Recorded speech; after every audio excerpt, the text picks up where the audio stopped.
যে বাচ্চারা মানুষ হয়, বড় হয়, তাদের ইমিউনিটি দেখবেন শহরে যে বাচ্চারা জন্মায় এবং শহরে মানুষ হয় তাদের থেকে অনেক বেশি হয়।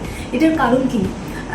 ইনিশিয়াল পিরিয়ড অফ লাইফে, মানে যখন আমরা ছোট থাকি, তখন যদি ওই প্রথম কয়েক বছরের মধ্যে আমাদের মাইক্রোবায়োম, যদি আমরা বিভিন্ন রকম এনভায়রনমেন্টে এক্সপোজ থাকি, যেমন ধরুন কাদা, মাটি, ধুলো, সমস্ত কিছু নোংরা ঘাটাঘাটি করছে, কাদার মধ্যে গড়াগড়ি করছে বাচ্চারা, বা ধরুন নিচের জিনিস কিছু তুলে খেয়ে নিচ্ছে, এরকম যদি আমরা প্রথম কয়েক বছরের মধ্যে হতে থাকে, দেখা যায় যে এটা বিভিন্ন রকম এনভায়রনমেন্টে এক্সপোজ হওয়ার জন্য আমাদের শরীরে মাইক্রোবায়োম, যেটা মেইনলি আমাদের ইমিউনিটিটাকে স্ট্রং করে, মাইক্রোবায়োম এর মধ্যে অনেক ডাইভার্সিটি আসে এবং সেই কারণে আমাদের ইমিউনিটি পাওয়ারটা অনেক বেড়ে যায়।